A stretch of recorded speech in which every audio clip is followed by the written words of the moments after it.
Hello friends, welcome to my YouTube channel the web education.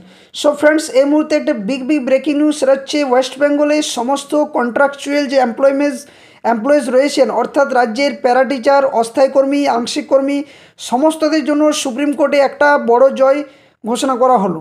অর্থাৎ এক্ষেত্রে বলা যায় যে সুপ্রিম কোর্টে আজকে রাজ্যের তরফ থেকে যে রাজ্যের সমস্ত যে কন্ট্রাকচুয়াল কর্মরত এমপ্লয়িজরা রয়েছেন, যেখানে প্যারা টিচার থেকে শুরু করে অস্থায়ী কর্মী থেকে শুরু করে আংশিক কর্মী সমস্তদের নিয়ে একটা মামলা দায়ের করা হয়েছিল সুপ্রিম কোর্টে।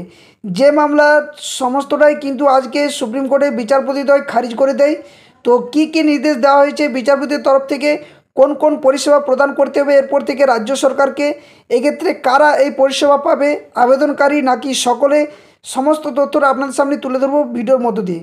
তো যারা চ্যানেলে নতুন আছেন অবশ্যই চ্যানেলটি সাবস্ক্রাইব করুন এবং পাশে থাকা বেল নোটিফিকেশন করুন, যাতে করে সমস্ত ধরনের কেস আপডেট, নিউজ, তথ্য, নোটিফিকেশন যথাসময়ে আপনাদের ফোনে বা আপনাদের যে ইউটিউবের মধ্য দিয়ে আপনাদের সামনে শেয়ার করতে পারি।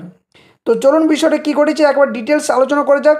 অবশ্যই ভিডিওটি লাইক করবেন এবং শেষ পর্যন্ত দেখবেন, সঠিক তথ্য আপনার সামনে তুলে ধরার চেষ্টা করব। তো এটা হচ্ছে একটা মামলা যেখানে রাজ্যের যে সমস্ত অস্থায়ী কর্মীরা রয়েছেন, সেখানে প্যারা টিচার থেকে শুরু করে বা আদার্স যে কোনো কর্মরত অস্থায়ী কর্মী, তাদের জন্য একটা মামলা দায়ের করা হয়েছিল সুপ্রিম কোর্টে। অর্থাৎ এটা এক ধরনের মডিফিকেশন মামলা, যেটা এর আগে কলকাতা হাইকোর্টে রায়দান দেওয়া হয়েছিল যে রাজ্যের সমস্ত কর্মচারী, যারা অস্থায়ী কর্মচারী রয়েছেন, তাদেরকে যে গুরুত্বপূর্ণ পরিষেবাগুলো বাকি স্থায়ী কর্মীদের দেওয়া হয় সেই পরিষেবাগুলো দিতে হবে। কিন্তু এক্ষেত্রে রাজ্য সরকার কোনোভাবেই সেটি না মেনে আবারও সুপ্রিম কোর্টের দ্বারস্থ হয়েছিল, যার ডায়েরি নাম্বার আপনারা দেখতে পাচ্ছেন। এই ডায়েরি নাম্বার হচ্ছে 40635/2025। এটা the states of West Bengal versus Hemanta Das বাগারিয়ার যে মামলা, সেই মামলা কিন্তু ছিল। তো এই মামলা আজকে কিন্তু শুনানি হয়, দেখতে পাচ্ছেন মামলাটা কিন্তু ডিসপোজড করে দেওয়া হয় সুপ্রিম কোর্টের তরফ থেকে, এবং যে বিষয়টি উঠে এসে সেটা আমি ডিটেলস আলোচনা করব। তো আজকে কোর্ট নাম্বার যে সিরিয়াল নাম্বার কিন্তু 24-এ মামলার শুনানি ছিল।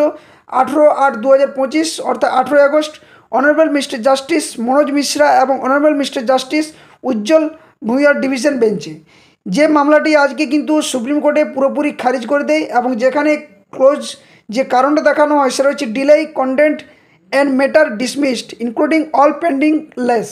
অর্থাৎ রাজ্য সরকারের যে ডিলে করা হয়েছিল মামলাটা, যার জন্য এই মামলা খারিজ করে দেওয়া হয়। কিন্তু মামলাতে যে গুরুত্বপূর্ণ তথ্যগুলো বিচারপতির তরফ থেকে করা হয়, বা রাজ্যের যিনি আইনজীবী ছিলেন কল্যাণ ব্যানার্জি, তিনি কি তথ্য সামনে আনেন, বা পিটিশনারদের তরফ থেকে যে লয়ার ছিলেন তিনি কি বক্তব্যগুলো তুলে ধরলেন, তার ডিটেলস আপনার সামনে তুলে ধরবো একদম বাংলাতে। তো প্রত্যেকটা ভিডিও কিন্তু যে কেস আপডেটগুলো আপনার সামনে শেয়ার করে থাকি, একদম বাংলাতে তথ্যগুলো শেয়ার করা হয় যে সুপ্রিম কোর্ট বা হাইকোর্টে কী ঘটেছে। তো চলুন একদম ডিটেলসে আলোচনা করা যাক, বাংলাতে আপনাদের সামনে তুলে ধরার চেষ্টা করছি। তো বিষয়টা হচ্ছে কন্ট্রাকচুয়াল যে এমপ্লয়িজ, সেই নিয়ে কিন্তু আজকে মামলা, এবং পশ্চিমবঙ্গ সরকারের একটা বড় ধাক্কা এখানে, যেখানে চুক্তিভিত্তিক কর্মীদের অধিকার নিয়ে সুপ্রিম কোর্টের ঐতিহাসিক রায়দান আজকে দেওয়া হয়েছে। তো কী ঘটেছে মামলাতে না, এখানে বলা হয় যে পশ্চিমবঙ্গ সরকার এবং রাজ্যের চুক্তিভিত্তিক কর্মীদের মধ্যে দীর্ঘদিনের আইনি লড়াইয়ে একটি গুরুত্বপূর্ণ রায় দিয়েছে দেশের সর্বোচ্চ আদালত সুপ্রিম কোর্ট। 18 আগস্ট অর্থাৎ আজকে 2025 সুপ্রিম কোর্ট পশ্চিমবঙ্গ সরকারের দায়ের করা একটি আপিল খারিজ করে দিয়েছে, যা চুক্তিভিত্তিক কর্মীদের অধিকার রক্ষায় একটি ঐতিহাসিক পদক্ষেপ হিসেবে দেখা হচ্ছে। এই রায়ের ফলে মামলার আবেদনকারী কর্মীরা এখন কলকাতা হাইকোর্টের যে নির্দেশ, সেই নির্দেশ অনুযায়ী সমস্ত আর্থিক এবং পরিষেবা সংক্রান্ত সুবিধা পাবেন। অর্থাৎ এর আগেই কিন্তু কলকাতা হাইকোর্টে এই রায়দান দেওয়া হয়েছিল যে রাজ্যের যে সমস্ত চুক্তিভিত্তিক কর্মচারীরা রয়েছেন, তাদের যে আর্থিক এবং অন্যান্য যে পরিষেবা সেগুলো দিতে হবে, যার ভিত্তিতে কিন্তু রাজ্য সরকার কোনোভাবে এটা মানতে রাজি ছিল না, যার ভিত্তিতে কিন্তু আজকে সুপ্রিম কোর্টের দ্বারস্থ হয়েছিল এই মামলা নিয়ে, এবং যে মামলার ভিত্তিতে কিন্তু সুপ্রিম কোর্টও মামলাটি পুরোপুরি খারিজ করে দেয়, এবং কলকাতা হাইকোর্টে যে রায় দিয়েছিল সেটাকেই কিন্তু প্রধানত বলা যায় যে মান্যতা দিয়েছে। অর্থাৎ আর্থিক এবং অন্যান্য যে পরিষেবা সংক্রান্ত যে সুবিধা, সেগুলো সমস্তটাই কিন্তু রাজ্য সরকারের উপর বহন করতে হবে এই চুক্তিভিত্তিক কর্মীদের জন্য। তো ঘটনার প্রেক্ষাপট কী ঘটেছে একটু আলোচনা করা যাক আপনাদের সামনে। তো এই মামলার কেন্দ্রবিন্দুতেই ছিল রাজ্যের বিভিন্ন দপ্তরে কর্মরত ক্যাজুয়াল বা চুক্তিভিত্তিক বা কন্ট্রাকচুয়াল কর্মীদের সুযোগ সুবিধা প্রদানের বিষয়টি। কলকাতা হাইকোর্ট এর আগে এই কর্মীদের পক্ষে রায় দিয়েছিল এবং তাদের সমস্ত প্রাপ্য আর্থিক ও পরিষেবা সংক্রান্ত সুবিধা দেওয়ার জন্য রাজ্য সরকারকে নির্দেশ দিয়েছিল। কিন্তু রাজ্য সরকার এই রায়কে চ্যালেঞ্জ করে সুপ্রিম কোর্টে আপিল জানায়। সেখানে কি ঘটে না, রাজ্য সরকার এখানে যুক্তি দেওয়া হয় সুপ্রিম কোর্টে যে রাজ্য সরকারের পক্ষ থেকে আইনজীবী কুণাল চ্যাটার্জি আদালতে যুক্তি দেন যে এই কর্মীরা চুক্তিভিত্তিক এবং তাদের পদগুলি কিন্তু স্থায়ী নয়। সরকারের দাবি ছিল যে যেহেতু কোনো স্থায়ী পদের অনুমোদন নেই, তাই এই সমস্ত কর্মীদের তাদের স্থায়ী কর্মীদের মতো সুযোগ সুবিধা দেওয়া সম্ভব নয়। রাজ্য সরকার তাদের পক্ষে বিভিন্ন নিয়ম এবং বিজ্ঞপ্তিও আদালতে পেশ করে আজকের শুনানির মধ্য দিয়ে। তো সুপ্রিম কোর্ট এখানে পর্যবেক্ষণ কী করেন এবং কী রায় দেন না, মামলার শুনানির সময় বিচারপতি মনোজ মিশ্র রাজ্য সরকারের আইনজীবীর কাছে একটি গুরুত্বপূর্ণ প্রশ্ন তোলেন। কী প্রশ্ন না, তিনি বলেন যে যদি কোনো অনুমোদিত পদেই না থাকে তাহলে রাজ্য সরকার কিভাবে বছরের পর বছর দশকের পর দশক ধরে কর্মীদের কাজ করিয়ে যাচ্ছে। আদালত আরও বলে যে একটি রাজ্য সরকারের উচিত মডেল এমপ্লয়ার বা আদর্শ নিয়োগকর্তা হওয়া। অর্থাৎ এখানে রাজ্য সরকার ভৎসনার মুখে পড়ে, যেখানে রাজ্য সরকার এই কন্ট্রাকচুয়াল কর্মীদের যে সুযোগ সুবিধা বা প্রাপ্য যে অধিকার সেটা না দেওয়ার সিদ্ধান্ত যেটা নিয়েছিল সেটাকে কিন্তু আজকে ভৎসনা করে দেয় এবং সুপ্রিম কোর্টের বিচারপতি কিন্তু এটা নিয়ে একটা গুরুত্বপূর্ণ মন্তব্য তুলে ধরেন।